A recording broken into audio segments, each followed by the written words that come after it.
Hello everyone, today we will be talking about bottling lines. Topics we're going to cover today are the types of bottling lines that are currently available and how we use these bottling lines. The main types of lines that are out there are rotary lines, inline, and hand. Rotary lines are large drum fillers that pick up the bottle on one end, spin it around, and as it is spinning it around, it will complete the operation of filling and capping.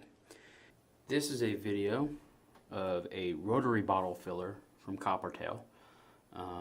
Rotary bottle fillers are the most efficient form of bottling, but they're also the most expensive form of bottling. As you can see, the bottles are put onto a depal or depalletizing station. They are then brought into the bottler. They are flipped upside down. They are rinsed. They are purged, and then they are filled. This portion right here, you can see it flipping it upside down and cleaning out the bottles. Cleaning out the bottles can be done with either sanitizer or water. Inline, most commonly called Maheen. That's a very common manufacturer of inline bottling lines. These bottling lines, what they do is they have rows of bottles all in a line. They fill and they push them forward. It is not a consistent fill like the rotary would be, but it's more of a stop and start. And then of course there's hand filling. Hand filling obviously is very time and labor intensive and is only used in smaller operations, maybe if you're doing a one-off and you don't have an inline or rotary bottler. When we fill these bottles, we have to make sure that they meet the specifications that are on the label. If we go under the amount that is on the label, it can be considered false advertisement, and that is not good. We want to make sure that the customers get exactly the amount that we're talking about on the labels. If we go over, this can cause some carbonation issues, but not too much, so it's better to go a little over than under. So if you go over, you can send those out to market, but if they go under, they must be kept and not sent out. The way that we make sure that we have the correct amount of volume in the bottles is three different ways. One is fill to weight, which is pretty self-explanatory. We fill the bottle. Once it hits a certain weight, it stops filling.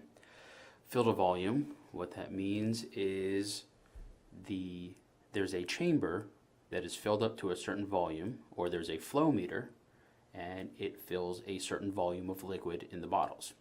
Then there's fill to height or level.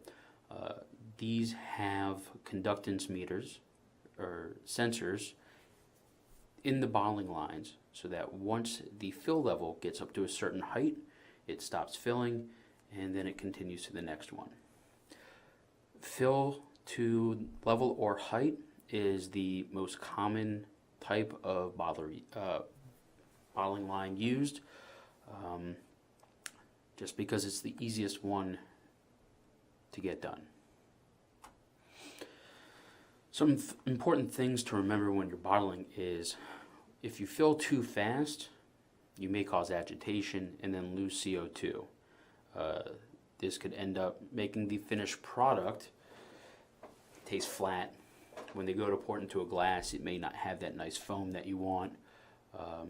You don't want to fill too slow because that'll take more time, but you don't want to fill too fast because then you'll lose CO2. It's also important to remember to fill at a low temperature. If you fill at a higher temperature, you can cause the CO2 to come out of solution and you will have, once again, flat beer. It is best to fill as close to 32 degrees Fahrenheit as possible because the colder the beer is, the more CO2 you're going to keep into solution. Bottles must be clean and sanitized. Sanitized for obvious reasons because if there's any type of bacteria, wild yeast, anything in there that we don't want. It can change the flavor of the beer. It can cause it to go bad quicker. A lot of distributors and vendors do not keep bottles at proper temperatures. So the warmer they are, the quicker we're going to see those off flavors produce. We also need to make sure they're clean because we want to make sure there's no sediment in the bottles. A lot of times if you have new bottles and they're not cleaned, they could have tiny glass shards in them from the manufacturing process. This is obviously not safe for the consumer to drink, but it can also cause a problem called gushing. Gushing happens when you open up the crown and the beer sprays out. This happens because the sediment or glass shards cause nucleation sites in the bottle and cause bubbles to form, and it gushes out of the bottle. So for obvious reasons, we want to make sure before we fill the bottles they're clean, sanitized, and also purged of all air. This is the basic procedure when we're bottling. First, we want to wash the bottles or sanitize them to make sure that they are free of sediment and contaminants, like previously mentioned. Then we do a CO2 purge. This is to evacuate any oxygen that might be in the bottle. If we fill the bottle while there's oxygen in it, the beer and the oxygen will mix, we will oxygenate the beer, and then of course we will lose shelf life and cause E2-noninol to start to form. Then we fill. When we fill, we want to make sure we try to counter pressure fill. What this means is we want to try and match the pressure of the bottle to the pressure of the bright tank. What this does is this causes less foaming to occur when we're bottling, and we will lose less CO2 and have a more consistent fill. Then we want to cap the bottle so it fills and then it's immediately capped. Sometimes in between the fill and the cap, we will spray the beer with deoxygenated sanitized water, or sometimes a droplet of CO2. What this does is it causes the beer to foam up, and if there's any remaining air left in the bottle, it is pushed out by the foam, and then when we cap it, it caps on top of foam, keeping less oxygen in there, thereby increasing shelf life. CO2 droplets can also be used in the purge after the wash. It can be brought to a station where a droplet of CO2 is dropped in the bottle. Once the CO2 droplet hits the bottle, which is at room temperature, the CO2 droplet then turns from liquid to gas, pushing all the oxygen out. There are multiple types of caps out there. There are just regular caps with plastic on top, and there's also oxygen scavenging caps. Oxygen scavenging caps are good to use because it will absorb any remaining oxygen that's left inside of the bottle.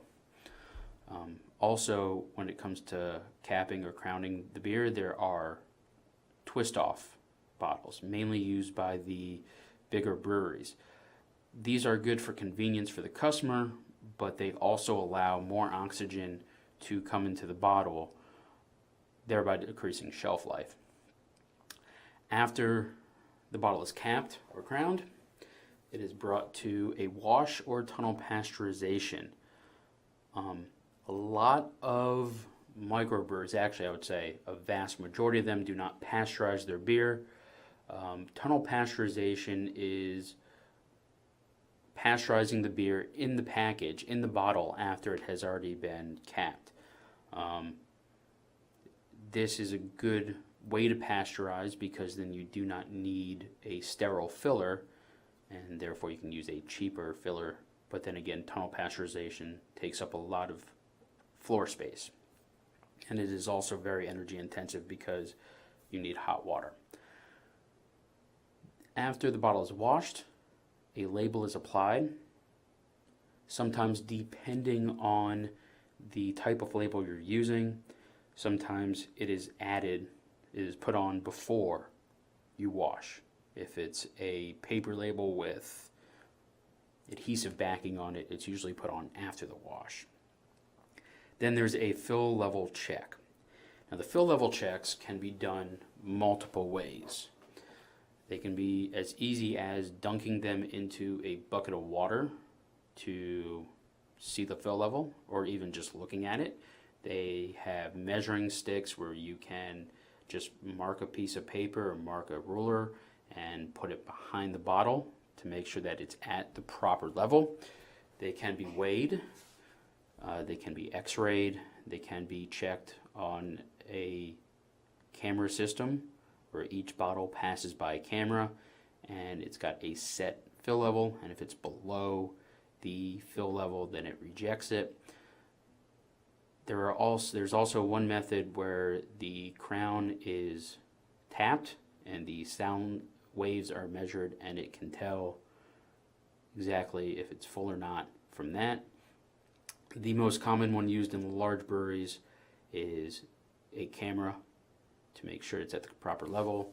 Obviously, if you're at a smaller brewery that you may not have such an expensive option available to you, so you might just have to look at them and know where your fill level is. This is another view of the bottling line. As you can see from the back, the bottles are filled and capped, and then they come around and they are checked to make sure that they are at the proper fill level. They are rinsed, and then, as you can see from the left portion of the screen, they are taken off the line and packaged.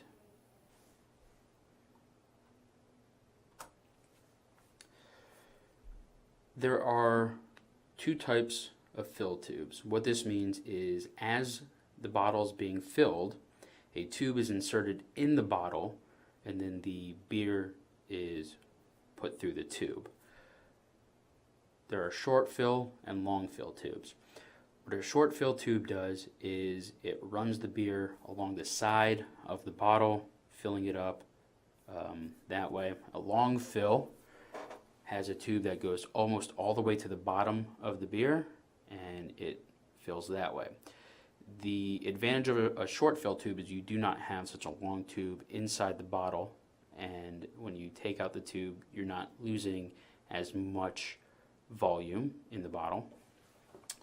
But you do get more agitation with a short fill rather than a long fill. A long fill tube is a much more gentler fill, and as previously stated, a more gentle fill is better for keeping CO2 in solution. Another advantage for short fill over long fill is if you're using a rotary, then the short fill tube does not take as long to remove from the bottle, and then you can get it off the assembly line quicker, as opposed to a long fill tube, which obviously takes longer to remove from the bottle.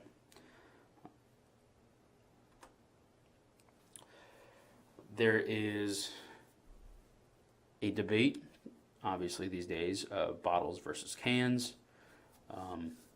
Bottles are a good material or glass is a good material to use because it's an inert material.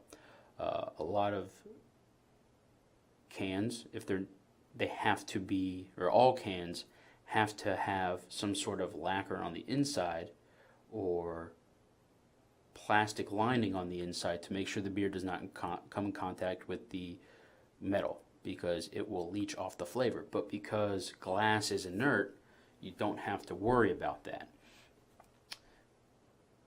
There's also a perceived value to glasses. What this means is people in the market believe that if beer is in a glass bottle, it is a much higher valued product. Studies done on this show that it's because when people pick up a glass bottle, they can see the beer inside, and it's also a very sturdy product.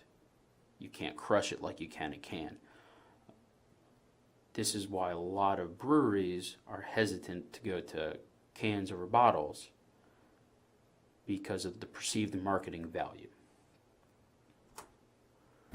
Please watch this video. Go to YouTube. It is a good video to show how bottles are made from start to finish.